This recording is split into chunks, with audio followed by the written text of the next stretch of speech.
করেছে বলে খবর এসেছে। আমরা খুব পরিষ্কারভাবে বলতে চাই যে তৃণমূল কংগ্রেস এবং মমতা বন্দ্যোপাধ্যায় সমর্থক, ফলে অন্য কারোর আমাদের যা গঠনতন্ত্র, আমরা এক্ষুনি টেকনিক্যাল বিষয় নিয়ে কিছু বলছি না। ওনাদের শুনলাম সব দিল্লি থেকে সব লয়ার ছিলেন, আমাদেরও আইন ইত্যাদি সব আলাদা, আমরা তো সে বিষয়ে বলছি। কিন্তু বিষয়টা হচ্ছে যে আমাদের দলের যা স্ট্রাকচার, ওয়ার্কিং কমিটি, চেয়ারপারসন, তাতে এগুলো করার এখতিয়ার ওদের নেই। এখন তারপরেও আমরা কিছু জিনিস শুনেছি, ঠিক আছে। আমরা খুব স্পষ্টভাবে একটা কথা বলতে চাই যে তৃণমূল কংগ্রেসের দলের প্রার্থী হিসেবে জিতে তৃণমূল কংগ্রেসের প্রতীকে মমতা বন্দ্যোপাধ্যায়ের প্রার্থী বলে পরিচয় দিয়ে যে বা যারা, কেউ হয়তো জিতেছেন, কেউ হয়তো জিততে পারেননি, যারা অধিকাংশ জিতেছেন, আবার যারা উপস্থিত ছিলেন অনেকে জেতেননি, কিন্তু তারা তৃণমূল কংগ্রেসের প্রার্থী ছিলেন, মমতা বন্দ্যোপাধ্যায়ের প্রার্থী। ভোট হয়েছে 1 মাস হয়নি বা 1.5 মাস ম্যাক্সিমাম। তারপরে তারা শাসক দলের মদতে কখনো বিধানসভায় কেউ চেয়ার পাচ্ছেন, কখনো অন্য জায়গায় গিয়ে, তো যারা বিরোধী বলছেন তারা তো শাসক বিরোধী তো সব এক হয়ে যাচ্ছে। বিরোধী বলতে এখানে একমাত্র মমতা বন্দ্যোপাধ্যায়ের নেতৃত্বাধীন সর্বভারতীয় তৃণমূল কংগ্রেস, কিন্তু বাকিরা তো বিজেপির পোষ্য হয়ে যাচ্ছে। স্পিকার সাহেবের স্নেহধন্য বিরোধিতায় কাদের বসালে সুবিধা হয়, মানুষের হয়ে কেউ প্রতিবাদ করবে না, সেই সব হচ্ছে। আমরা একটা কথা বলি, কেউ দল ছেড়ে যেতে পারেন। আরে যদি হিম্মত থাকতো, দলের কারোর কোনো বক্তব্য থাকতে পারে, সৌন্দার থাকতে পারে, দোলার থাকতে পারে, আমার থাকতে পারে, আমার আছে, দলের মধ্যে কথা বলা যেতে পারে। কারুর যদি মনে হয় দল ছেড়ে যাবেন, আরে হিম্মত থাকলে মমতা বন্দ্যোপাধ্যায়কে প্রণাম করে ছেড়ে যেতে পারতেন। কিন্তু মমতা বন্দ্যোপাধ্যায় প্রতীক নিয়ে এমন অনেকে ওখানে আছেন যারা দীর্ঘদিন ধরে বিভিন্ন পদে ছিলেন, ব্যক্তিগত প্রতিষ্ঠা, কাউন্সিলর, এমআইসি, মেয়র, রাজ্য সরকারের বিভিন্ন সংস্থা, মন্ত্রিত্ব, দপ্তর, সামাজিক প্রতিষ্ঠা। মমতা বন্দ্যোপাধ্যায়ের দীর্ঘ রাজনৈতিক জীবনের সংগ্রাম, তার মঞ্চটাকে ব্যবহার করে নিজেরা প্রতিষ্ঠিত হয়ে তারপরেও যদি কারুর মনে হয় ছেড়ে যাচ্ছেন, হিম্মত থাকলে মমতা বন্দ্যোপাধ্যায়কে প্রণাম করে ছেড়ে যেতে পারতেন। তার বদলে যদি শুনতে হয়, আপনারা আমাদের নেত্রী মমতা বন্দ্যোপাধ্যায় এই বয়সেও যে পরিমাণ অক্লান্ত পরিশ্রম করেছেন, এদের যেটা যেভাবে অক্লান্ত পরিশ্রম করেছেন, নিজে বারবার মার খেয়েছেন, কতগুলি লোককে প্রতিষ্ঠা করে দিয়েছেন। আজকে যদি যে লোকগুলো বলছে তার হাত থেকে দলের প্রতীক কাড়বে, এরা নিজের মায়ের পিঠে ছুরি মারতে পারে, এরা নিজের মায়ের পিঠে ছুরি মারতে পারে। দলে কেউ এলো, বন্যরা দল থেকে চলে গেল। জহর সরকার, তার বনিবনা হয়নি, তিনি ইস্তফা দিয়ে চলে গেছেন। মমতা বন্দ্যোপাধ্যায় দলটা, মমতা বন্দ্যোপাধ্যায় সাধারণ মধ্যবিত্ত নিম্নবিত্ত ঘরের মেয়ে, তার পরিবার, বাবা দাদা, তারা কোনো লাখপতি কোটিপতি ছিলেন না। মমতা বন্দ্যোপাধ্যায় এরম পরিবারের নয় যে তার স্বামী একেবারে সে বিরাট নেতা, প্রতিষ্ঠিত ধনী।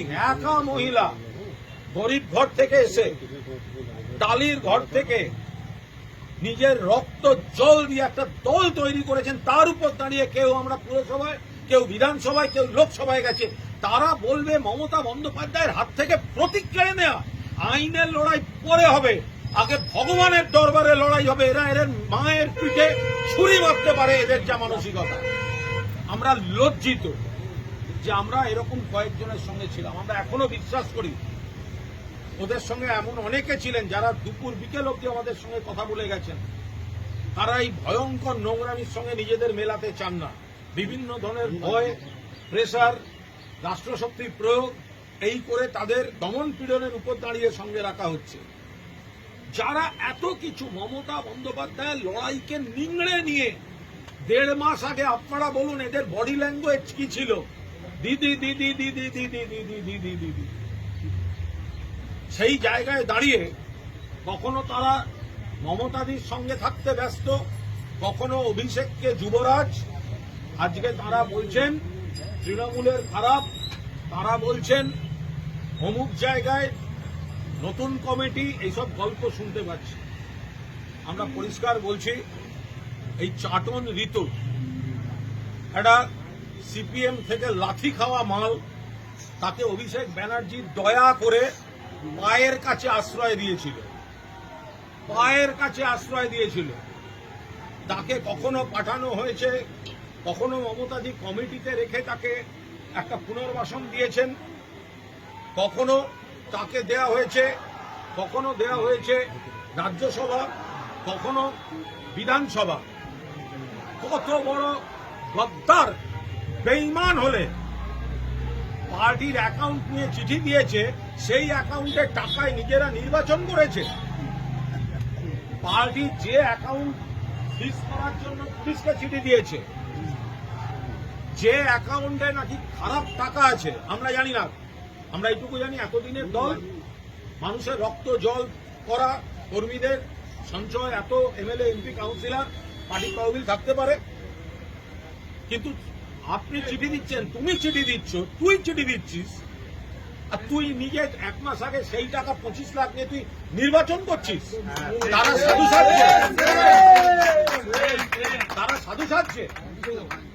মোট খরচা করেছে 26 লাখ না 27 লাখ, তার 25 লাখ এই পার্টির অ্যাকাউন্ট থেকে হোয়াইট টাকা গেছে, অডিটেড টাকা গেছে, ব্যাংক ট্রানজাকশনে গেছে, আরটিজিএস করে গেছে।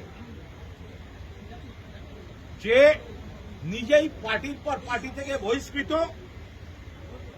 সে তারা বলছে নাকি বহিষ্কার, জোক অফ দ্য সেঞ্চুরি, প্রহসন মানিয়ে দিচ্ছে রাজনীতিটাকে। আমরা পরিষ্কার বলছি যে কয়েকজন নেতা ব্যক্তি স্বার্থে বসে কোনো কিছু ঠিক করে দিতে পারেন না। তৃণমূলের সম্পদ সাধারণ মানুষ এবং সাধারণ কর্মীরা, যার নেত্রীর নাম মমতা বন্দ্যোপাধ্যায়। মমতা বন্দ্যোপাধ্যায় মানে তৃণমূল, তৃণমূল মানে মমতা বন্দ্যোপাধ্যায়। এই মহিলার জীবন বাজি রাখা সংগ্রামের উপর দাঁড়িয়ে এই তৃণমূল কংগ্রেস জন্ম নিয়েছিল। তাতে প্রতিষ্ঠিত হয়েছেন এই লোকেরা যারা আজকে মা মাটি মানুষ ভুলে গিয়ে একটা হোটেলে অন্য দলের হাতে তামাক খেয়ে যারা তৃণমূলের পিঠে ছুরি মারতে যাচ্ছে। ওর বাড়ির লোক বিশ্বাস করবে না, পাড়ার লোক বিশ্বাস করবে না। আমরা হতে পারি, আপনাদের দেখে মনে হতে পারে সংখ্যায় কম, ওদের সঙ্গে প্রচুর বেঈমান থাকতে পারে, ওদের সঙ্গে চাপে পড়ে যাওয়া এমএলএ এমপি থাকতে পারে। আমরা গর্বিত আমাদের সঙ্গে একজন মমতা বন্দ্যোপাধ্যায় আছে। যে মহিলার আন্দোলনকে নিংড়ে নিয়ে এরা নিজেদের সামাজিক, পারিবারিক, ব্যক্তি, রাজনৈতিক, প্রশাসনিক প্রতিষ্ঠা নিয়েছে, আর তার পিঠে ছুরি মারছে, ছুরি মারছে। এদের কেউ বিশ্বাস করবেন না, কেউ বিশ্বাস করবেন না। বেঈমান কয়েকটা, আমি সকলকে বলছি না, অনেকে ভয়ে চাপে আছেন। যারা জানে তারা কি আড়াল করতে, কি বাঁচার জন্য গেছে, আমি সকলকে বলছি না, আমরা কেউ সকলকে বলছি না। কিন্তু মমতা বন্দ্যোপাধ্যায়ের দল তুমি ছেড়ে যাচ্ছ। বাট যদি বলো মমতা বন্দ্যোপাধ্যায়ের হাত থেকে প্রতীক নেব, দল কেড়ে নেব, এর বাড়ির লোক বিশ্বাস করবেন না। মায়ের পিঠে ছুরি মারা কালচার এদের, পাড়ার লোক বিশ্বাস করবেন না। জিজ্ঞাসা করুন আপনারা এই পার্টির টাকা নিয়ে নির্বাচন করেছেন কেন? কেন 25 লাখ করে টাকা নিয়েছেন এই পার্টির অ্যাকাউন্ট থেকে? ফলে আমরা আপনাদের বলছি মমতাদির নেতৃত্বে তৃণমূল কংগ্রেস ছিল, আছে, থাকবে সারা বাংলায় কর্মীরা, সমর্থকরা এবং সাধারণ মানুষ যত করবে হামলা, যত করবে বেইমানির হামলা, তত বেশি করে মমতা বন্দ্যোপাধ্যায়ের পাশে গর্জে উঠবে বাংলা। এই লড়াই আমরাও শেষ থেকে ছাড়বো। আমরা যারা অন্য দলের সাধারণ কর্মী, আরে আপনারা যারা বিজেপি কর্মী যারা শুনছেন, কিছু গদ্দার তারা আপনাদের নেতা হতে যাচ্ছে। আপনারা এবার বুঝুন, আপনার এলাকায় এদেরকে নেতা বলতে হবে। আপনার এলাকায় এরা সব মঞ্চে উঠে বক্তৃতা করবে। এবার আপনারা দেখুন আপনারা কি করবেন, আপনারা ভাবুন আপনারা কি করবেন। প্রকৃত তৃণমূল কংগ্রেসের কর্মীরা মমতা বন্দ্যোপাধ্যায়ের সঙ্গে আছেন। লজ্জা করছে না? চাটন ঋত উলুবেড়িয়ায় দাঁড়াবার সময় ভিডিও করে বলল, আমি মমতা বন্দ্যোপাধ্যায় এবং তার সুযোগ্য সেনাপতি অভিষেক বন্দ্যোপাধ্যায়ের প্রার্থী। আজকে মমতা বন্দ্যোপাধ্যায়, অভিষেক বন্দ্যোপাধ্যায়, তৃণমূল কংগ্রেস সব খারাপ হয়ে গেল। কারুর যদি কোনো বক্তব্য থাকে, আমরা দলের মধ্যে নানা রকম আলোচনা করছি না, রেগুলার করছি, দলের কোথায় কোথায় কি কি সংশোধন দরকার, এবং নেত্রীও শুনছেন, গণতান্ত্রিকভাবে হচ্ছে, আলোচনা হচ্ছে, সেগুলো তো সব বাইরে বলতে পারবো না।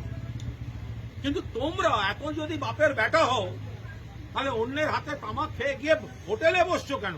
আমরা তো যা বলার আমরা তো নেত্রীর সঙ্গে কথা বলছি, সাধারণ সম্পাদকের সঙ্গে কথা বলছি, আমরা বলছি, কি বলছি আপনাদের বলবো না। কিন্তু আপনারা তো পালিয়ে গেলেন। তার মানে আপনাদের কিছু আছে চুপি, যেটা মমতা বন্দ্যোপাধ্যায়ের সামনে দাঁড়িয়ে প্রণাম করে যে দিদি আমার বলছে না, আমি চললাম, এটা বলার ক্ষমতা আপনাদের হয়নি।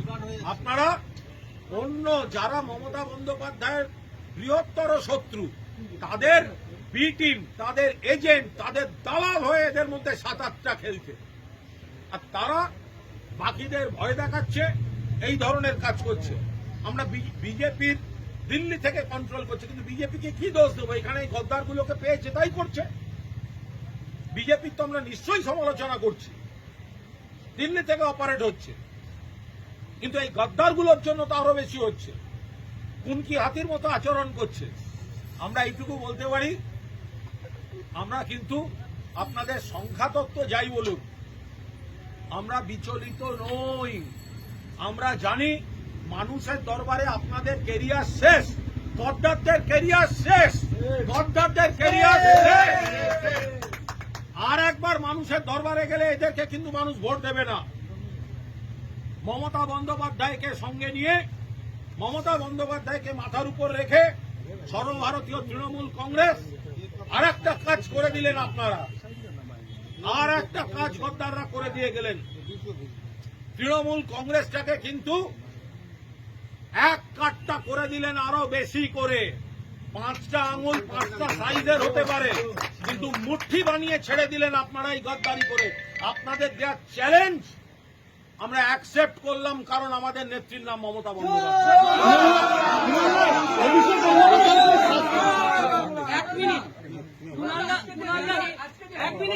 হিন্দি বলবেন 1 মিনিট। আমি শুধু একটা কথা অ্যাড করতে চাই, কুণালদা বলেছেন, তাও সারসংক্ষেপ, মানে সামাপের মতন করে।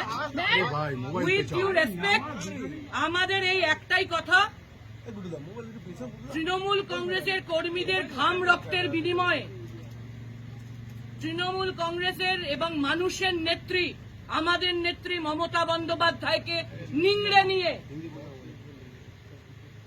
যারা আজকে এইসব মহান কাজ করছেন, সেটা আউটরাইট বেআইনি, বেইমানি, তাকে আউটরাইট বেইমানি বলে।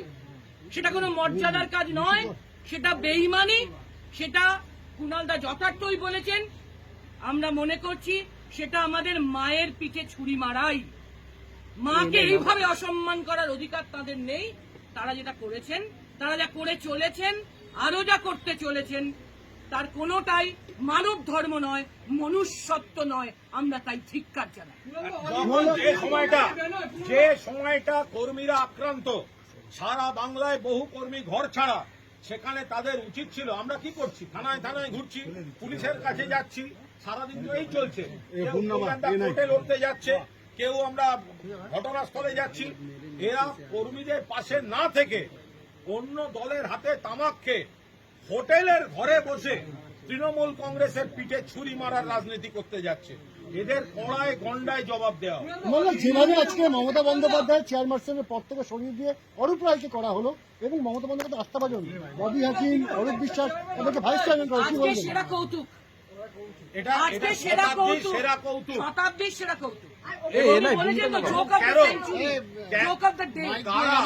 কারা এবং কেন করছে তো মানুষ বুঝতে পারছেন। আমরা এর আমাদের হাসি পাচ্ছে। পয়েন্ট টু পয়েন্ট উত্তর সব দেব, আইনি লড়াই যেখানে আর হবে। কিন্তু আমরা শুধু এই অংশটাই বলছি, আরে যদি ফেরত দেওয়ার হয়, আপনারা যে মন্ত্রিত্ব, যে সামাজিক সম্মান, যে প্রতিষ্ঠা, পারিবারিক সম্মান, এলাকায় যা পেয়েছেন, সেগুলো আগে মমতা বন্দ্যোপাধ্যায়ের পায়ে ফেরত দিয়ে যান, তারপর বড় বড় কথা বলবেন। কারণ বলুন, আমরা তো যা বলেছি তাতে যদি বাংলা ভাষায় না বুঝতে অসুবিধা হয় আপনাদের প্রবলেম। আমাদের যা যা বলার আমরা সবটাই বলেছি। অভিষেক বন্দ্যোপাধ্যায়কে উনি সাসপেন্ড মানুষের করা নেত্রী, হচ্ছে, মানুষই শেষ কথা বলবেন, আপনারা দেখবেন খুব। অভিষেক বন্দ্যোপাধ্যায়কে সাসপেন্ড করছেন ঋতব্রত তৃণমূল। আরে যে তৃণমূল যে করছে ঋতব্রত সে নিজে বহিষ্কৃত। ও তো হচ্ছে চাটন ঋত, চাটন ঋত যে করছে সেকে তো, ওকে তো, আরে আমরা কি বলবো। কদিন আগে মুখ্যমন্ত্রী, যখন মুখ্যমন্ত্রী বিরোধী দলনেতা ছিলেন, তখন তো মুখ্যমন্ত্রীকেই এই ঋতব্রত নিয়ে জিজ্ঞাসা করা হয়েছিল। মুখ্যমন্ত্রী, আজকের মুখ্যমন্ত্রী, তিনি তো বলেছেন, তো উনি তো বলেছেন, তো আমাদের তো বাড়তি বলতে হচ্ছে না, না। একজন আমার কথা, বহিষ্কৃতর কি অধিকার যে নিজে বহিষ্কৃত, আরেকজনকে বহিষ্কার করার? এর থেকে বড় হাস্য কৌতুক আর কিছু নয়। সিপিএম থেকে বহিষ্কৃত, তৃণমূল থেকে বহিষ্কৃত, তিনি আবার কি বহিষ্কার করছেন? চাটন ঋত। ওরা এমন করে ছেড়েছে, আগের দিন তো দেখলাম শুভেন্দু অধিকারীকে, শুভেন্দুদা তার জুতো পালিশ করছে, শুভেন্দু অধিকারী মাননীয় মুখ্যমন্ত্রী, কিন্তু বিরোধী দলনেতাও তো স্পিকারের সৌজন্যে বিজেপির হয়ে গেছে। এখন বিরোধী বলতে মানুষের কথাটা বলবে কে? এদের যত আপনারা তৎপরতা দেখেছেন, গত কয়েকদিন ধরে মুখ্যমন্ত্রীর কাছে গিয়ে হকারদের ওপর অমানবিক আচরণ বন্ধ হোক, কারা বলেছে? এই শোভনদেব চট্টোপাধ্যায়ের আমরা বলেছি। যেগুলো সমস্ত সন্ত্রাস, তার বিরুদ্ধে থানায় কারা যাচ্ছে? আমরা যাচ্ছি। মুখ্যমন্ত্রীর কাছে কারা গেছে? আমরা গেছি। তো যারা বলছে বিরোধী দলনেতা, তারা তো চেয়ার পাওয়ার জন্য আর পিঠে ছুরি মারার জন্য হোটেল রাজনীতি করে যাচ্ছে। কুণাল, একটা বিষয় সেটা হচ্ছে যে আজকে আমরা দেখলাম অরূপ বিশ্বাস তিনি গেলেন মেসি কাণ্ডে হাজিরাইতে, বেরিয়ে বললেন মমতা বন্দ্যোপাধ্যায়ের সঙ্গে রয়েছি, তারপরে তার নাম ঘোষণা হচ্ছে বিদ্রোহী তৃণমূল কংগ্রেসের ভাইস চেয়ারম্যান পদে, কি বলবেন? এবং এটা সম্পূর্ণ, এটা নিয়ে আমরা এই মুহূর্তে কোনো মন্তব্য, আমরা এটাই বলবো, মানুষই জবাব দেবে। আমরা মায়ের প্রতি এই অসম্মানের জবাব মানুষ দেবেন, আপনারা অপেক্ষা করে এবং দেখুন। শেষ প্রশ্ন করবো, তৃণমূল কংগ্রেসের লোগো এবং অল ইন্ডিয়া তৃণমূল কংগ্রেস নাম যেভাবে ব্যবহার করা হচ্ছে, আপনারা কি আইনি পথে হাঁটবেন? সম্পূর্ণভাবে বেআইনি কাজ করা হয়েছে, অনধিকার কাজ করা হয়েছে, এটা করা সম্ভব না। যদি এরা এই কাপুরুষোচিত অন্যের হাতে তামাক খেয়ে কাপুরুষের মতো কাজ করেছে, যদি হিম্মত থাকতো, মমতা বন্দ্যোপাধ্যায় যদি মুখ্যমন্ত্রী হতেন, তাহলে কি আর আমরা এখানে তিনজন দাঁড়িয়ে থাকতাম? ওখানে আলো করে যারা বসে আছেন তারাই এখানে দাঁড়িয়ে থাকতেন, তখন আমাদের তিনজনকে পাওয়া যেত না। যদি মুখ্যমন্ত্রী মমতা বন্দ্যোপাধ্যায় হতেন, এরাই এখানে এসে দাঁড়িয়ে থাকতো, এরা হচ্ছে দি করে যেত। তো সুতরাং আরে তারা এখন গেছে ওখানে, এবার তাদের কি নৈতিকতা, তাদের কি রাজনৈতিক